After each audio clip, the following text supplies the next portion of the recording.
Welcome to my Accent is No Accident podcast. I am your host, Maritza Perez, and we are here today with a wonderful woman, a great coach who is supporting people to embody authentic, heart-centered leadership in all areas of their lives and explore self-mastery through Buddhism-based philosophical mentorship.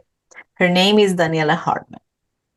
Daniela Hartmann's lifelong passion is to study and navigate cultures, work environments, political and spiritual belief systems worldwide. Having worked as a journalist, United Nations employee, and immersed herself for over 20 years in the Tibetan Buddhist philosophy, she has lived in 8 countries in 4 continents and traveled all over the globe.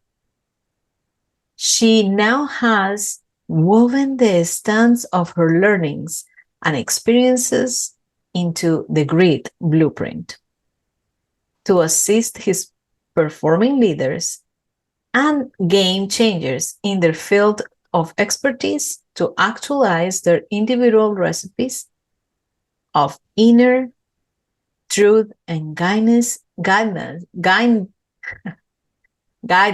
in order to step into their genuine power. In close collaboration with her clients, she guides their exploration of their personal notions of grit, growth, responsibility, integrity, and diversity to embody authentic, heart-centered leadership in a rapidly changing world. Daniela, welcome to my Accent is No Accident podcast. It is an honor to have you with us today. Oh, thank you so much, Maritza. I was so looking forward to talking with you.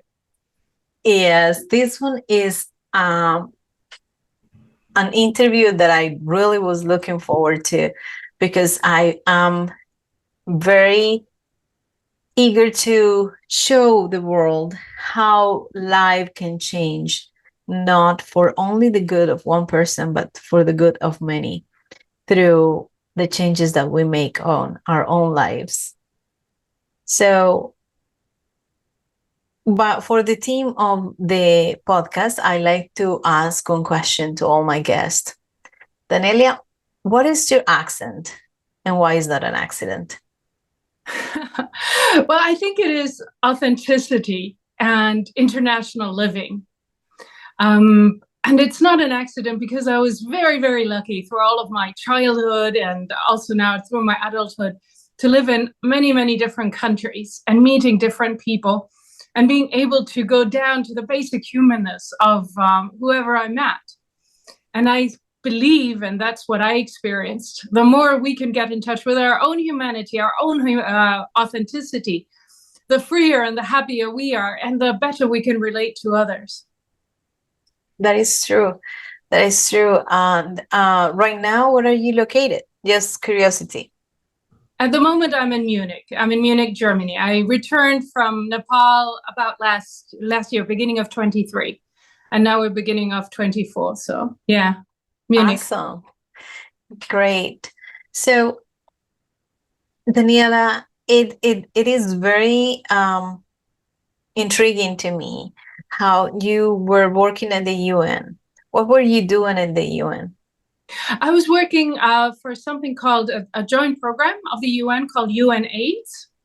So it was all the UN agencies working on HIV and AIDS and the epidemic that was especially prevalent in the late 90s and the early noughts. So I was there just right around that time. Awesome. And then you went from working with the UN to immerse 20 years in the Tibetan Buddhist religion and philosophy. It's not a religion, it's a philosophy. Please tell me, yeah, please tell us more about this. Well, I really, really love the UN, and I still do. I think it's so important that we have parts of our lives or in the world that are global organizations. And it's very, very complex, of course. It's over, I think now 200 nations that are in the UN. So there's a lot of different interests, a lot of different histories, cultures that are supposed to be balanced or harmonized. So it's not an easy task. And working there, you're confronted with all of that. And whilst I was working for UNAIDS, I was stationed in South Africa. And there was a moment just to talk about how to give access to drugs, how to treat people. And for me, it was a bit difficult to sort of see that there were drugs and there were interventions, but there was a lot of politics around it. And during the navigation of these politics, people were severely sick, if not even dying, and not having the access to drugs the way that would have been possible. So for me, that was difficult to take. And I had to kind of look into my integrity and see, well, if I continue in this path, then that is going to be a situation that I'm going to be confronted with again and again. And it's a normal situation in an environment like that, the same in politics or other bigger organizations. So my thought was, how can I live with my integrity, my values, and be in the world? And what makes us self-centered? Why do we hold on to things and don't share them even though they're available?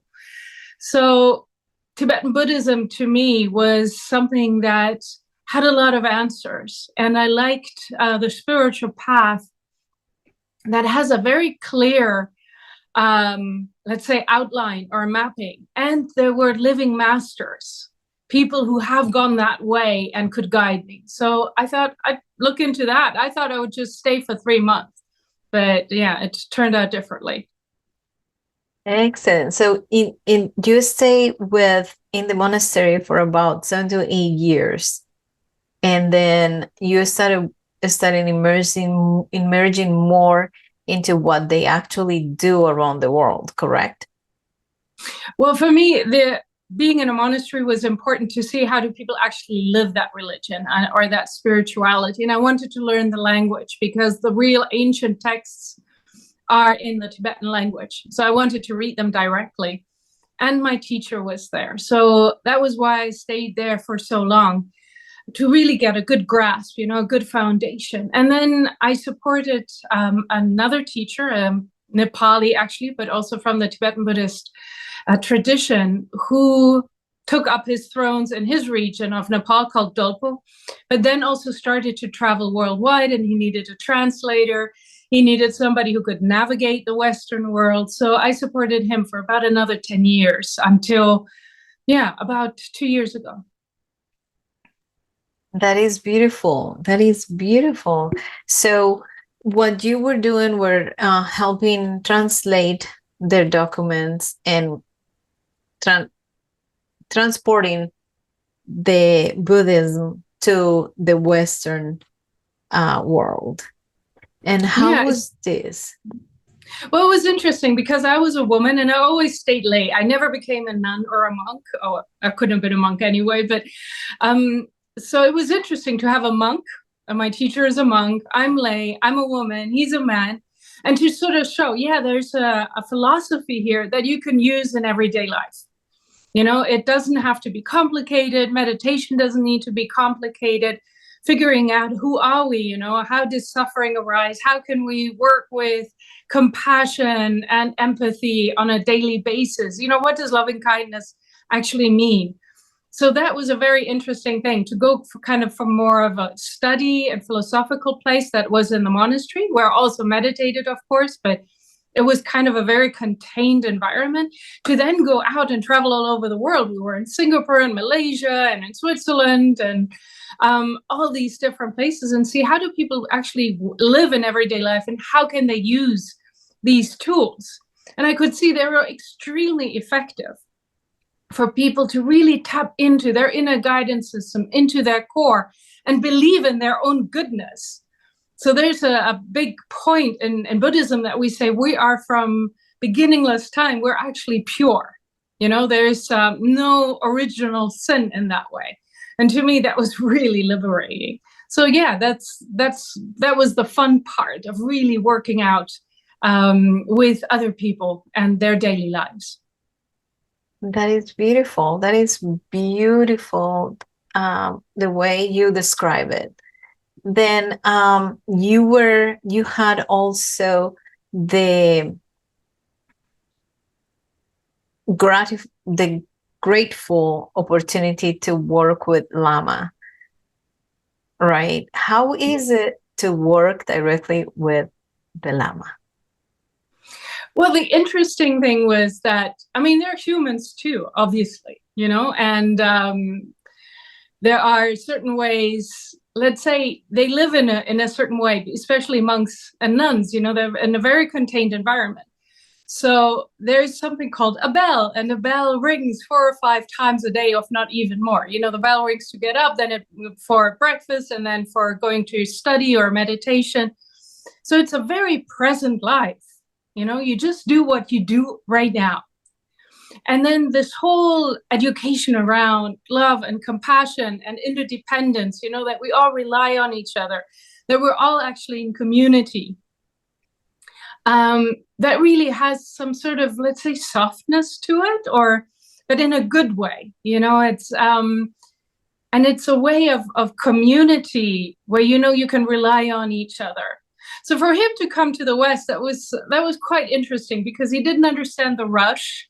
He didn't understand why people, when they were with him, were already thinking about when they had to leave or what they would be doing tomorrow.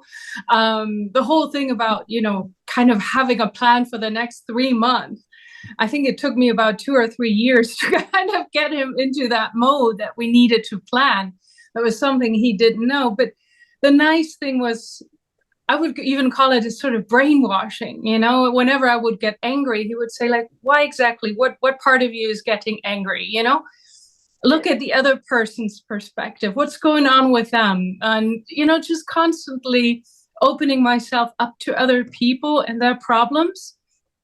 That really helped me to drop into my authenticity and to really work with these subjects that I came in with. What is integrity? How can I live that? How can I be in compassion and kindness and still, be myself? So he is a great example. He's still a wonderful teacher. His name is Dolpo Tulku Rinpoche, just to mention his name and my gratitude towards him.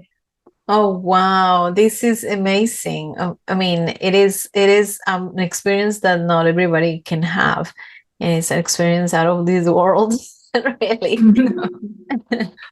And then once you were going to different countries, I would like you to describe how is the difference, how did you see the difference, you as yourself? And then how did he see difference between different cultures? Well, there are certain cultural differences depending on sort of the background. The spiritual background is something that I found. Like in the West, we have a more Christian background mostly, even though we had also Muslims coming. We had a lot of interfaith discussions also.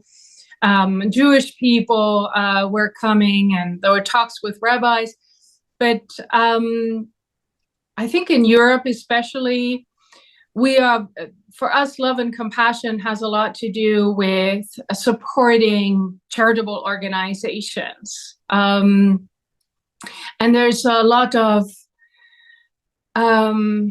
it's a bit hard to describe, but it's kind of a priest tells you what to do, and you kind of do it or you don't do it. But the self-agency, sometimes I found a little bit lacking. So it was sometimes a bit difficult to sort of explain, that this whole Buddhist path is actually a path inside into your own mind, and to understand your own mind and train your own mind and get this sort of self-mastery. And then the more Chinese countries, so when we went to Malaysia and Singapore or Taiwan, it was mainly Chinese. They have a 2,500-year-old history almost, or 2,000-year-old history with Buddhism. So their Yes. understanding of community, of that sort of interdependence, is a lot deeper and a lot more philosophical. That's what I found. But then when we get into everyday problems, it's the same everywhere. I don't get along with my husband. My job is tough. My sister isn't talking to me.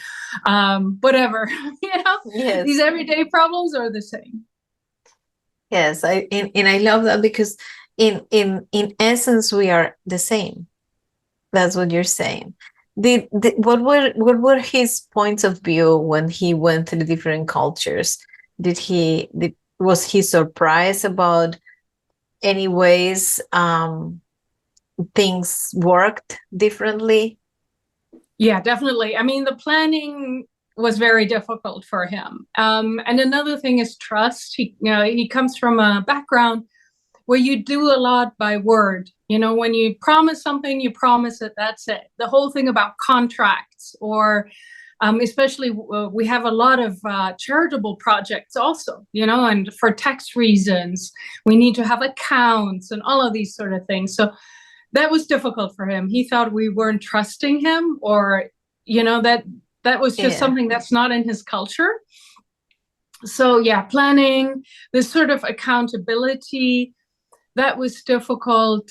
But I think these were the two main things. And the other thing also is that in these countries, in Nepal and India and Tibet, the Lama is kind of a spiritual guide, but not really an everyday guide as such. So when people came and said, I'm not getting along with our husband, please tell me I'm right and that he's wrong, and, be my marriage counselor and so on, that he was like, first of all, I've never been married. He was a monk, he's a celibate monk.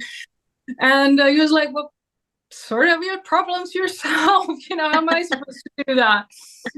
So that was sometimes he was, but now he knows it very well. Now he's very savvy at that. Okay. But that would be the first thing. Yeah. Oh, and we having a lot of partners that he didn't understand at all. Where he comes from, people get married and that's it for the rest of your life, whatever.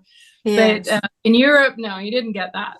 No, you get like different experiences, and then you're like, okay, after I have been different experiences, then I get into it. Yes, that's probably difficult for somebody to understand.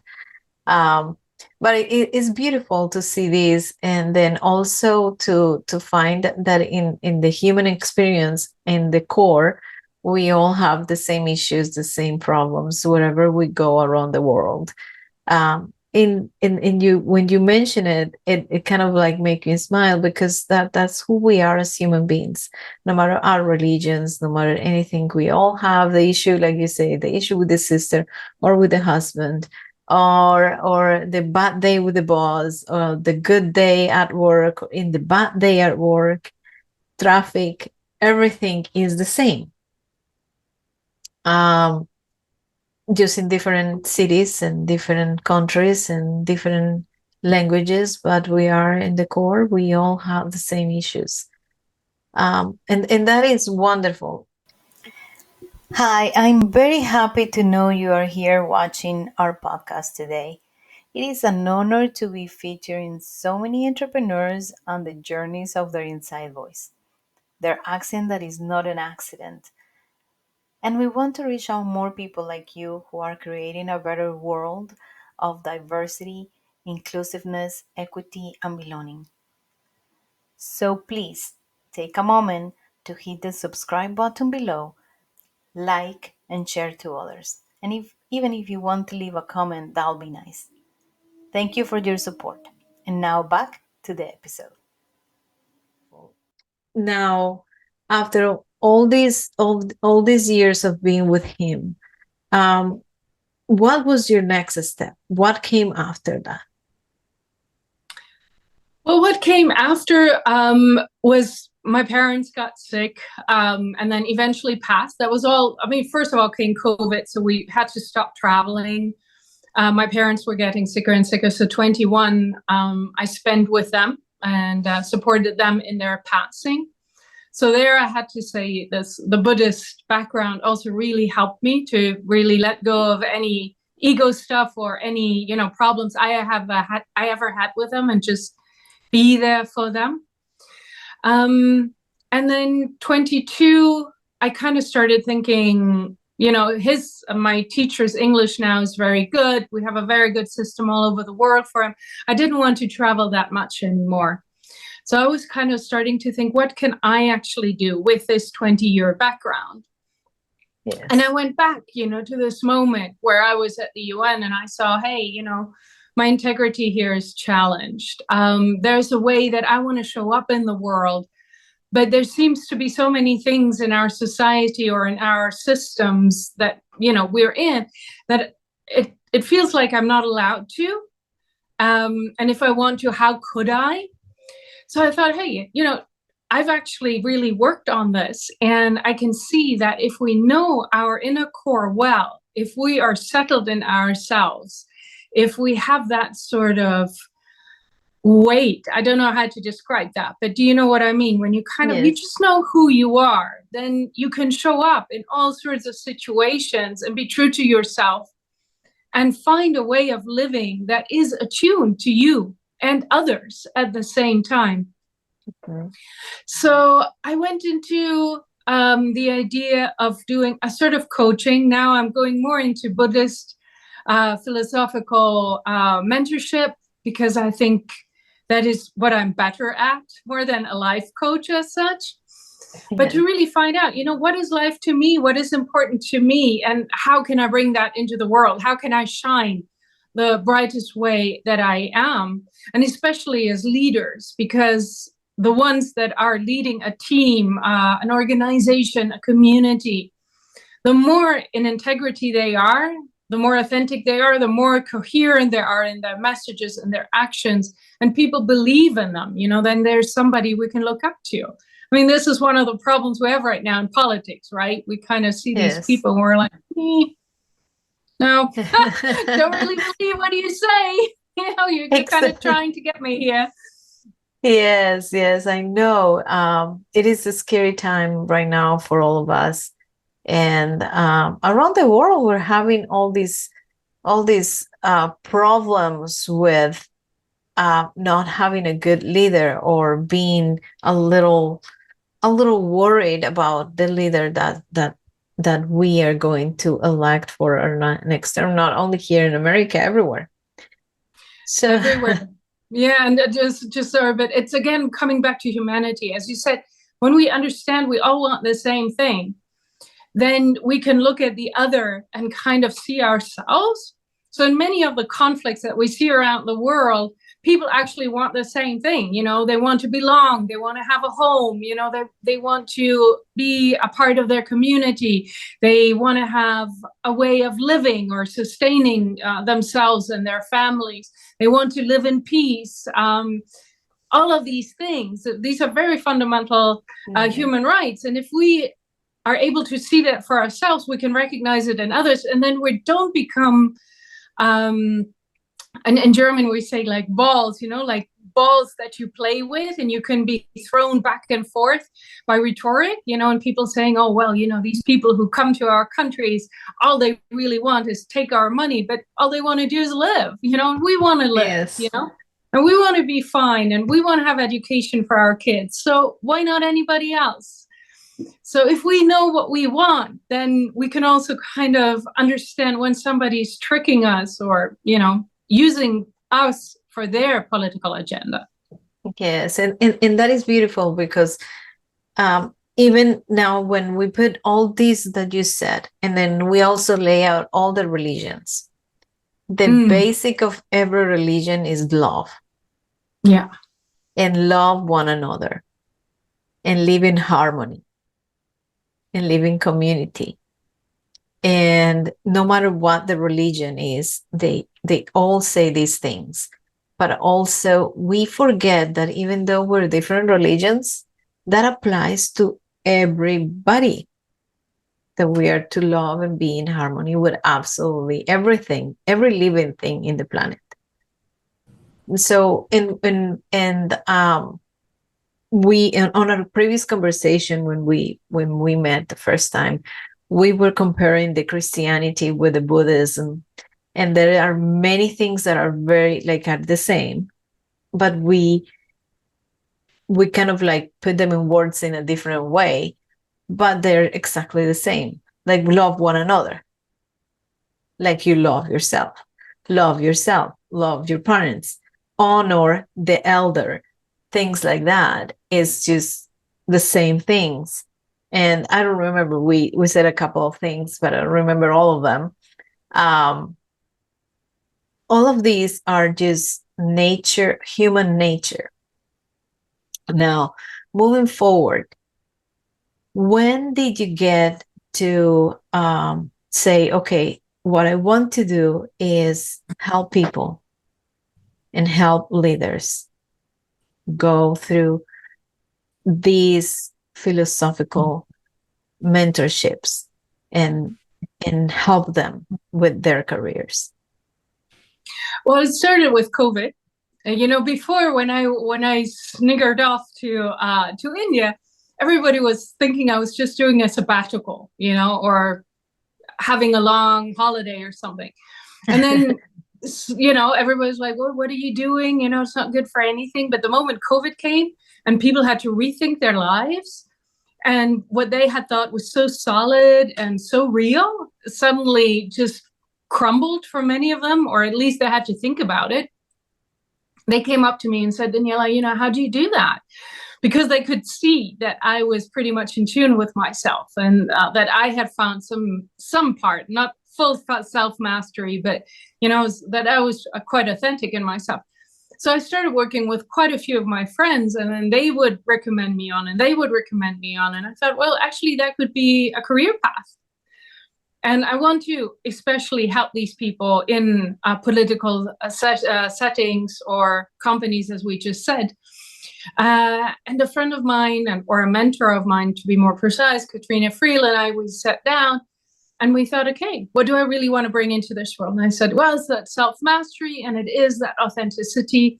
And I want to support people, who are in this bind of, wanting to be themselves, but thinking or not knowing how, thinking that they can't or not know how. So we did the grid. So we looked into, first of all, growth. And in Tibetan Buddhism, we always talk about impermanence. The only thing we can be sure of is change. How do we harness that? Because if we understand change properly, we know how we became who we are now. And we know that present moment is the door to the future. Yes. So we're not just subject to change. We can actually use it consciously and with awareness. So that was number one. And then responsibility is look at our minds, look at our perceptions, and be responsible for what we do and what we think. And then, actually work or be ourselves more deeply. And then integrity, values. What are our values? What is negotiable? What is not negotiable? What happens, if if these get hurt, or, that we cannot be really ourselves. So we went into that, or that's the main thing about integrity, values, sorry. Yes, the values. Diversity. And diversity really, for me, has 2 points. And one is our internal diversity, right? We're all 5 or 6 or 10 different people. We're moms and wives and employees and daughters and sons, or, whatever we are. And then also we are in a very diverse culture now, wherever we go, every country in the world now has so and so many nationalities living there, cultures living there. We have social media, where we look at different people all the time, and people become more self-confident and say, hey, this is how I want to live my sexuality, or this is my gender, or, this is who I want to be. So where's my space? And the more, let's say, traditional ways society work, we have to rethink, we have to move over, make space, greet and meet, people who think differently from us, because we're all interconnected. And that's one of the main points also, as you said, in Christianity and also in Buddhism. We all need each other, we're all just fractals of a bigger prism. So this is what D is. So grit, growth, responsibility, R, I, integrity in diversity. How do I bring that together, and how can I be myself and master my mind, to be really rooted in a guidance system? And that is wonderful. I love these principles, and I love the way you explain them. And it truly, if one leader does it and others will see it, more and more people start being like this, and more people start being conscious about how they are from the inside out and how they can change. And God only knows, from here until in 50 years, we're probably going to have to change again. We probably have to change these are the ways we do things every century, because we evolve. And the idea of humanity is that we are able to evolve. We're not going to break humanity. We're not going to be able. I heard the other day, I was listening to an interview in a podcast with I forgot, Daniel, the guy, this guy, what is his name? Well, he was interviewing another leader that is also about the mind, the mindset, and being able to be yourself, authentic, and understand that it's a community, understand that we all are connected, and things, not from a perspective of religion or philosophy, but a perspective from the mind. And he said something that caught my eye. He said, I am afraid that if we keep on doing the things that we're doing today around the world, humanity is not going to survive. And it was super sad. And I see your face, and it's super sad, because we are not going to be, if we don't allow our human self to grow, we're not going to be able to keep on going with the world. We're not going to keep up with all the changes that we're having. What do you think? Well, I just try to be in the present as much as I can and really do my best. So for me, it's also a little bit, what do I feed myself? So sometimes with my clients, I kind of put them on a detoxification, because there are things we can change and things we can't change. Many things we can't change, we can't change the weather, we can't really change our leaders, but we can bring into the world what we want to bring into the world.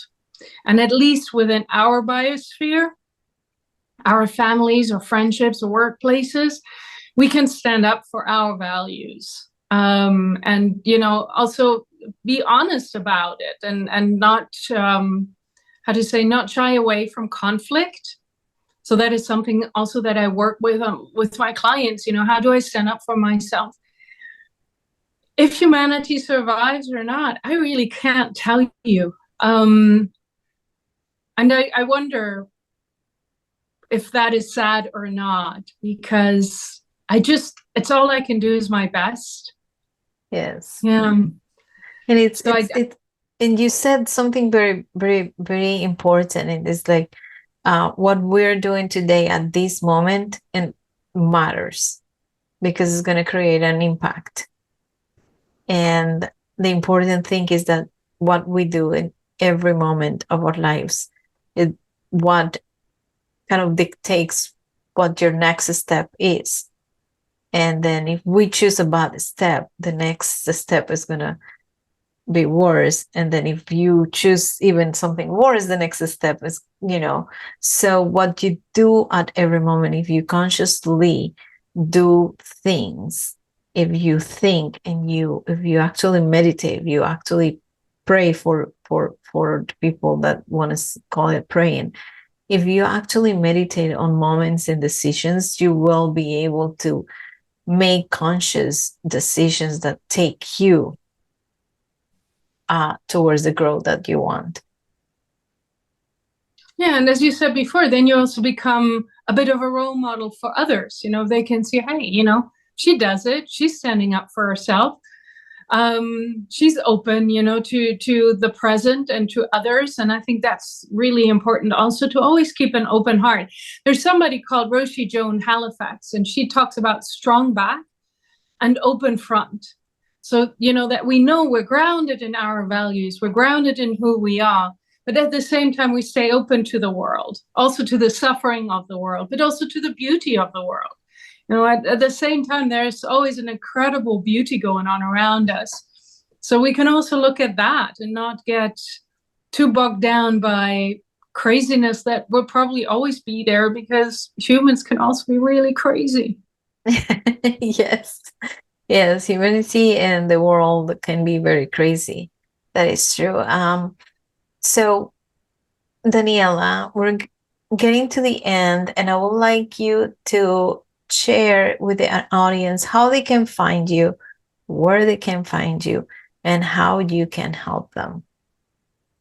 Well, they can just find me at thegrit.global. That's my website, and I'm so happy when people book like these free sessions with me, because then I have an hour to kind of work out with them a little bit about their lives and what they want. And there's somebody else called Ram Dass, and he said, we're all just walking each other home. So I always love to do that with people. And that is what I do. This is how I help people. I walk them back home to themselves. And we kind of look at, where are these small points or bigger points in your life where you kind of just feel you're not really yourself, and, you kind of lost a little bit your own way. And we look at how can we bring that back into flow? How can we really be settled in ourselves and shine the light that all of us have? So this is what I do. And usually I do it one-on-one. And I love to have like 3 months at least, 3 to 6 months on one-on-ones once a week and then really kind of unfold and figure out what to do and what helps you as the methods that I have in my toolbox. Obviously Buddhism, but I also worked a lot around trauma, and psychology and somatic experiences that we can have to really include the body and the mind. So it's usually great fun, and it's a great exploration. Excellent. Thank you so much, Daniela. As the helicopter, did you hear the helicopter? Oh, no, good. I didn't. Just a helicopter just passed by. This was wonderful. Thank you so much for your time.